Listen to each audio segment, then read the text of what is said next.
I have spent hundreds of hours playing Zelda games and Kenshi in past couple of months, and it got me wondering, what is it that makes us glued to the screen? Is it graphics or maybe a great plot?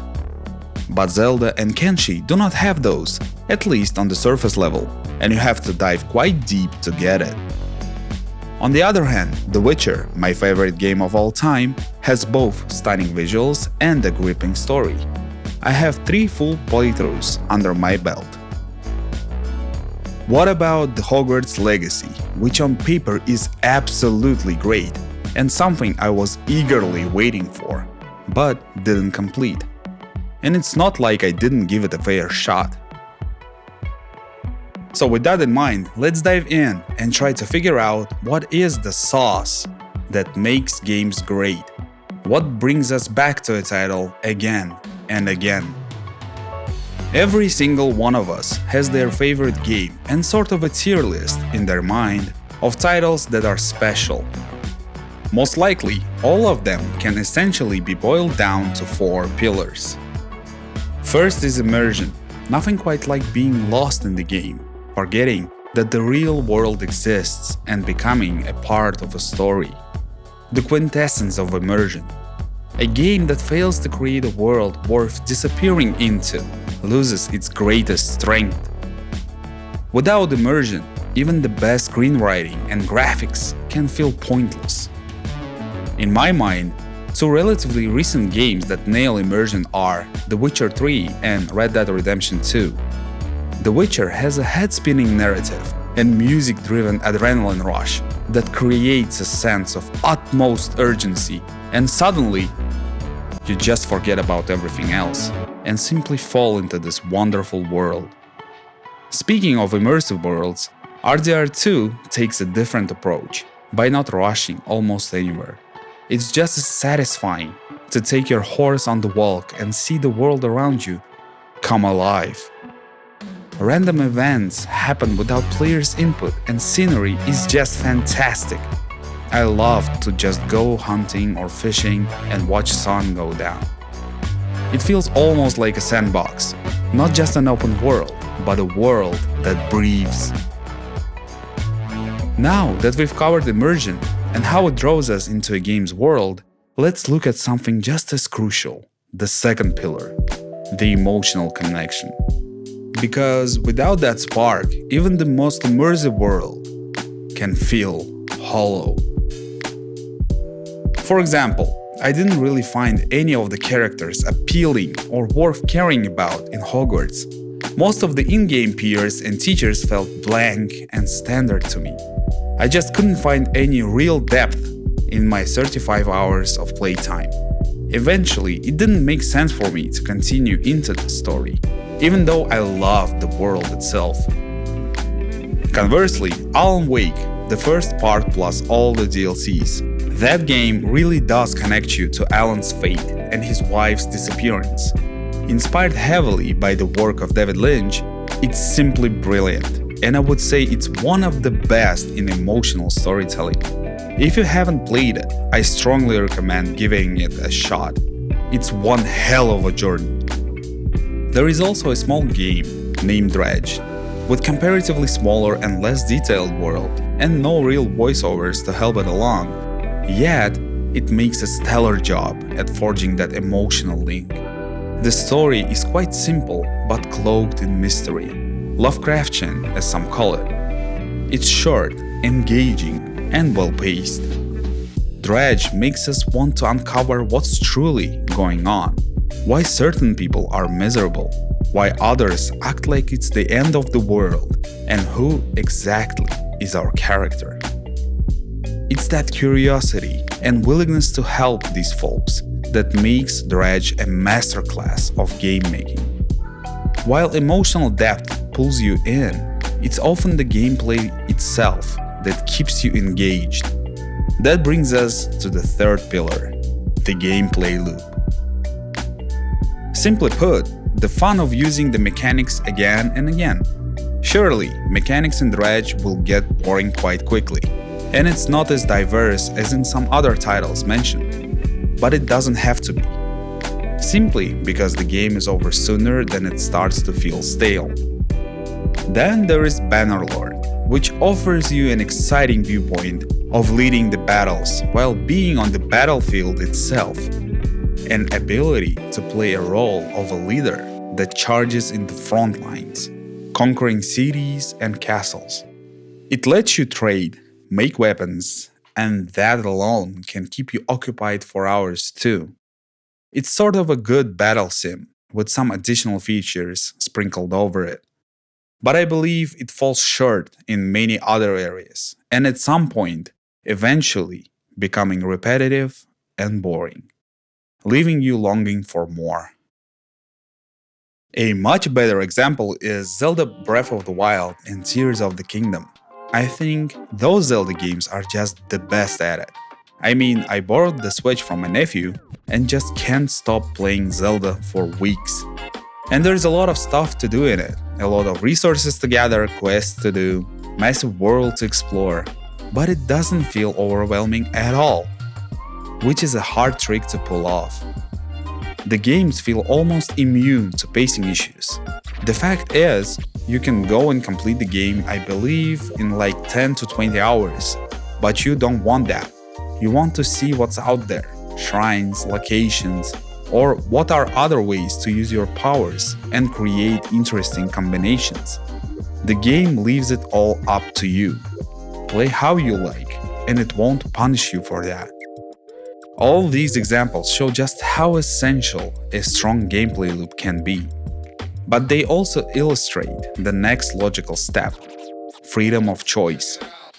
Let's see how having real agency in a game can elevate that loop even further. It's the freedom to make meaningful choices or shaping your own experience, and how this affects the world around you. While Zelda is a good example of open-ended exploration and puzzle solving, it's not the best demonstration of true branching paths. The Witcher jumps back in here with its branching storyline, the ability to change the flow of events that will matter to how the story ends. And it is so well done. But crucially, it lets you play as much Gwen as you like. I love how things are not strictly black and white, and some decisions lead to unexpected events further on. It makes you think really hard at points, and with some really pressing questions being time-locked, it just makes your blood pump. Just remembering some of those twists and turns give me goosebumps. I want to also highlight Fable: The Lost Chapters. Sure, it wasn't the first one to implement the branching storyline or morality system, but I think it definitely was a landmark title. At least it was for me. With so many interesting mechanics, social reactions to your choices or actions, out-of-the-box representation, humor, and a storyline that adapted to your choices. I have fully completed the game at least 7 times. I think it has influenced many other game studios, and possibly the gaming industry as a whole, being an early representation of freedom of choice, helping pave the way for freedom of choice we now take for granted. Don't you sometimes have a feeling that the game is great and you like it, but can't find yourself to complete it? That it feels like a drag for some reason? Well, I do. While writing this, I thought about the Death Stranding, an unreal concept, a fascinating world, and interesting gameplay. You can feel the depth of the characters, and the main roles are done by high-profile actors. And yet, despite all of this, I still didn't complete the story. Even great games stumble, and it got me wondering, why? Sometimes it's not the core pillars that fail, it's the momentum killers and other pitfalls that creep in. I like to explore most of the content the game has to offer, like side quests, or completing something that is mostly optional. Take road building and Death Stranding. But it seems like this bit took longer than it should have, and I've lost interest in the story and switched to another title. I'm sure most of you can relate, and have at least one game you just can't finish, even if you liked it initially. So, repeating tasks without much change can lead up to that and kill the momentum. Other big pitfalls are shallow characters, story, and technical issues. Hogwarts Legacy falls under the first two, and there are plenty of recent examples of technical fiascos. But I want to talk about Cyberpunk 2077, that launched in such a rough state that Sony pulled it from their platform. It might not have been the first game ever, but it definitely was the most high-profile AAA removal from the PS Store. So that by itself speaks volumes. But honestly, props to CDPR for pulling themselves together, and as I have heard, they actually made the game genuinely good and enjoyable. I think I should finally give it a go. So we need way more of that in the industry. Now I'm at least hopeful that Witcher 4 could be good continuation of my favorite game. And now for the sauce. Sometimes games have plenty of the good stuff and small amount of bad stuff, but still don't make it big. While we're all different, good and great games find their niche. What I'm talking about is the games that should have been great, yet become abandoned, and the main reason is lack of fun. The sauce is fun. It comes in many flavors, some like a thriller, some like cinematic vibes, others crave the grind and upgrades, or a grand strategy with only one more turn each, while others prefer a chill little flow with bits of story scattered around.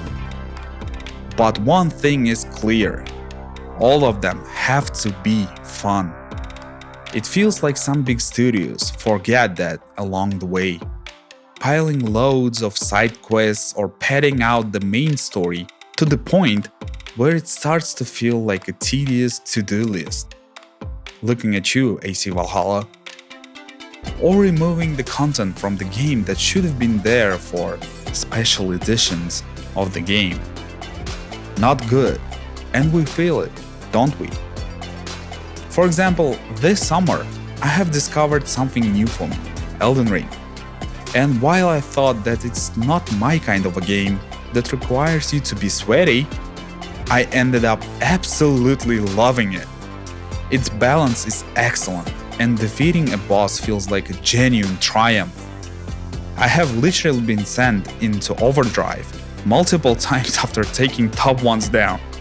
It's adrenaline rush like no other. And while I will not touch a Souls-like anytime soon, I had a ton of fun and have only positive memories about it.